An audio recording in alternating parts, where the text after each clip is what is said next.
better mini settings. Starting with the Clio, I just want to show something. These are the suspension and differential settings for the Clio that I did in a previous video with sports soft tires. I just copied over, oh wait, before I forget, the weight distribution is 65-35 on the left. I just copied the settings over, oops, from the Clio to the Mini Cooper.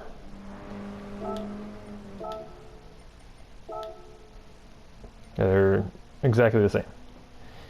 And the weight distribution is a little bit different, but similar.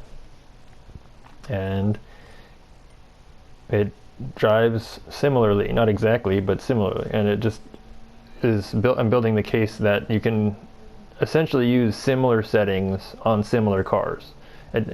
A car that is drastically different, obviously you can't use the same settings, but if it's very similar weight distributions, similar base weights, the same settings should put out similar results, not exact, but similar results.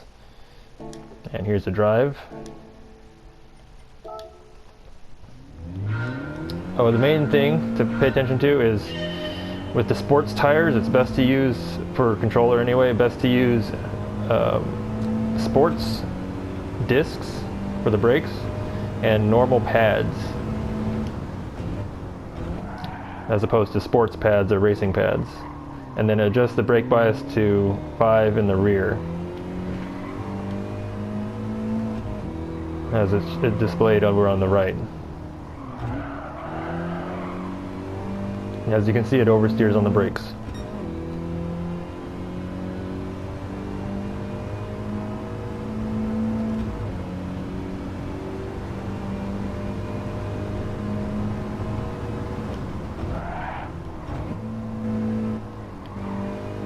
A little early on the brakes there.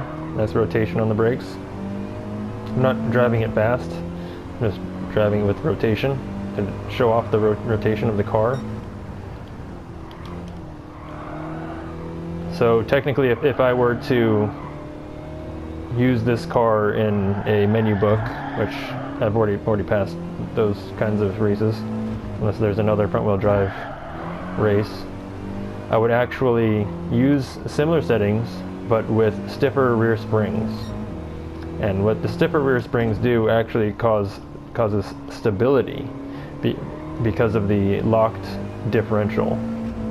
So as the rear springs become stiffer, the inside front tire is forced into the road, causing it to be more stable with stiffer rear suspension.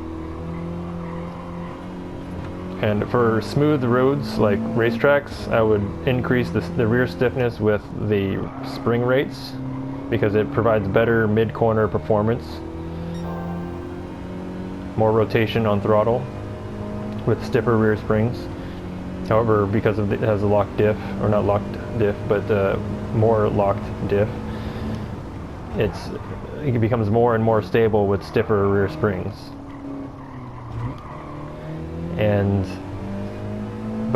So I'd stiffen the rear springs for roads, like racetracks and road driving. But for off-road, like rally, I would increase the anti-roll bar and soften the rear springs until I get a similar roll stiffness. And you test the roll stiffness in this game not by measurement, because it's not measured, or it's not displayed anyway. It's in the calculations of the game, but it's not displayed anywhere on the setup sheet. The way to test the roll stiffness is to test the oversteer. If you take out a lot of rear spring and you put in a lot of rear anti-roll and it still doesn't oversteer properly, or maybe it understeers too much, you have to adjust the rear spring to match or to compensate for the stiffer anti-roll bar.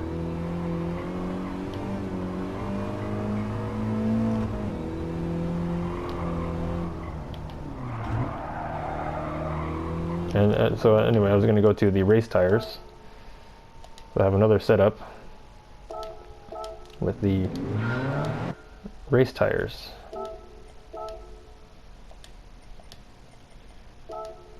And these are the settings for the race tires. And I have a limit on the ride height adjustment, in that I can't make the front end infinitely high, and I can't make the front spring infinitely soft. There's a compromise that has to be made, where I don't want the front end to be too high, because then it raises the aero balance in the front end to be more understeery, because the front end is higher up the ground, which is not really that effective in this car without aerodynamics, like the under tray and everything, and splitters. And anyway, I can't raise this really high, and that means that I can't lower this really low. So I have to choose a ride height that I'm going to stick to, and then adjust the front natural frequency for the ride height. And this is what I achieved. This was at 110, and this was at 320 before in the other video. By raising this up to 115, all I could do was lower this down 0.01 natural frequency, 0.01 hertz. And so that shows you how much I'd have to raise the front end to make this significantly lower. And that's all due to the racing soft tires and how much G-force they put into the car while turning. Anyway, onto the drive. Oh, and also the brakes. Let's go back to the brakes.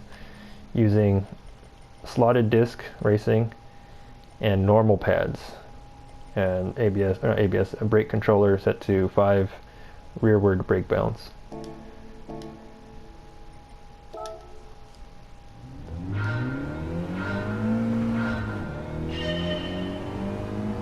And likewise, if I were to use this car or the Clio or another front-wheel drive car for a menu book, I would make the rear end stiffer to make it more stable to ride on the high lock differential. Leave the initial torque low, but the braking lock high, and just increase the rear stiffness, and it'll be more stable. So what is being achieved with these specific settings is a lot of front end dive, because the front springs are soft, and the right amount of rear end roll. It's called roll oversteer. That's what this is, this combined effect of the front end jacking, or the front wheel drive jacking effect, is combined front end dive and roll oversteer, where there's so much roll in the back of the car it causes oversteer.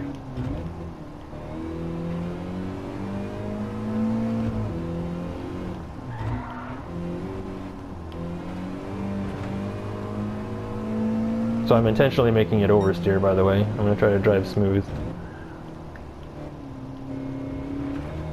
I'll do another lap.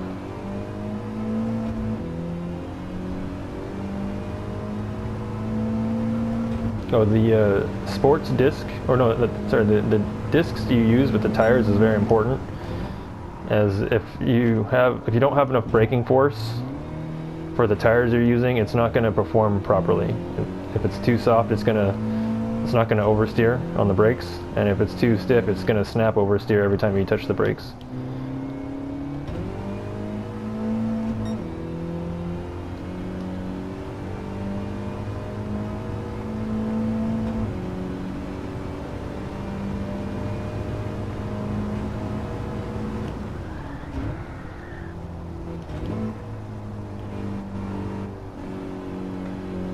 I could go faster there, underdriving the car because it's actually a little bit too oversteery for putting out a good lap time.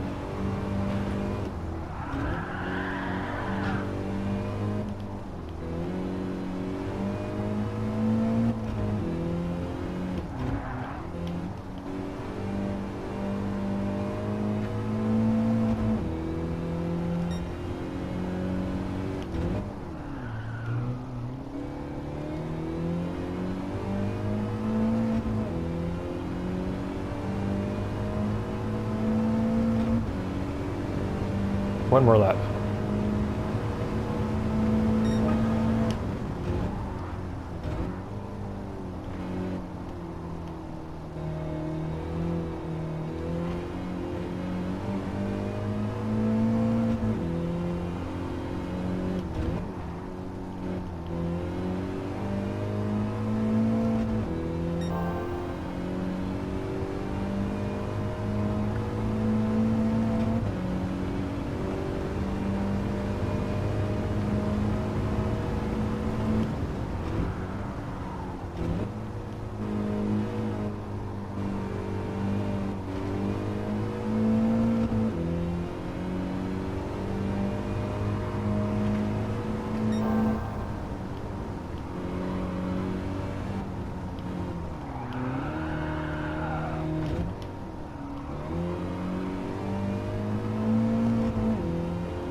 And that's it.